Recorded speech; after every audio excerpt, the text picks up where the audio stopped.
Assalamu alaikum, 1 p.m. This is Radio Pakistan. The news read by Muhammad Munib Hamid. First, the headlines. Retired Justice Nasrul Mulk took oath as caretaker Prime Minister in Islamabad today. Supreme Court has nullified judgment of Islamabad High Court regarding disqualification of former Foreign Minister Khwaja Muhammad Asif. In occupied Kashmir, Indian troops in their fresh continued acts of state terrorism martyred 31 Kashmiris last month. UN Security Council has postponed a vote on draft resolution calling for protection of Palestinians in Gaza. And now the news in detail.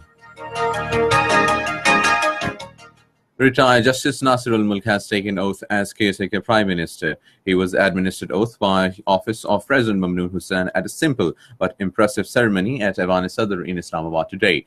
The ceremony was attended among others by outgoing Prime Minister Shahid Khaqan Abbasi, Chairman Senate Sadiq Sanjrani, members of the former cabinet, governors of 4 provinces and services chiefs. Nasrul Mulk is the 7th caretaker Prime Minister of the country. He was unanimously nominated for the slot by outgoing Prime Minister Shahid Khaqan Abbasi and former leader of the opposition in the National Assembly, Sayyid Khurshid Shah. Meanwhile, on arrival at the Prime Minister House, a smartly turned out contingent of the armed forces presented guard of honor to caretaker Prime Minister Nasrul Mulk. Later, Nasrul Mulk also met with the staff members of the PM House. Earlier, outgoing Prime Minister Shahid Khaqan Abbasi was also presented Guard of Honor in Islamabad today. A smartly turned out contingent of all 3 services presented him the Guard of Honor. In Khyber Pakhtunkhwa, Pakistan, Tehreek-e-Insaf and Jamiat-e-Ulama-e-Islam have failed to develop consensus on the nomination of caretaker Chief Minister. The outgoing Chief Minister, Pervez Khadrik, and leader of the opposition in the dissolved Provincial Assembly, Manala Lutfur Rahman, held talks in Islamabad last night to develop consensus about the nomination of caretaker Chief Minister, but the talks failed to make any headway. Under Article 224A of the Constitution, Speaker of the dissolved Provincial Assembly will now constitute a 6-member committee to nominate caretaker Chief Minister from amongst the 4 names suggested by both the parties. Supreme Court has nullified judgment of Islamabad High Court regarding disqualification of former Foreign Minister Khwaja Muhammad Asif. A 3-member bench of the Apex Court headed by Justice Umar Ata Bandial, which heard appeal of Khwaja Asif against verdict of Islamabad High Court, announced its short judgment today. The former foreign minister was disqualified by Islamabad High Court in Ikama holding case on a petition filed by PTI's Usman Dar. In occupied Kashmir, Indian troops in their continued acts of state terrorism martyred 31 Kashmiris, including a woman and 6 young boys during the last 1 month.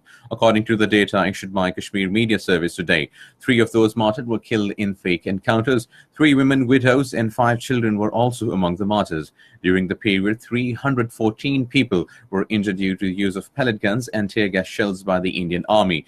Paramilitary and police personnel on peaceful protesters. 288 persons, including Hurriyat activists and students, were arrested during their raids, house raids, and crackdown operations.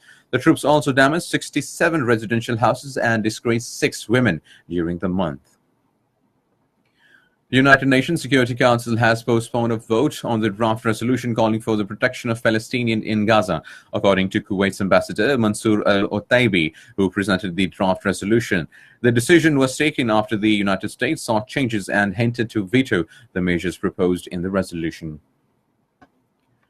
China has announced to cut import tariffs on nearly 1,500 consumer products, ranging from cosmetics to home appliances, from next month.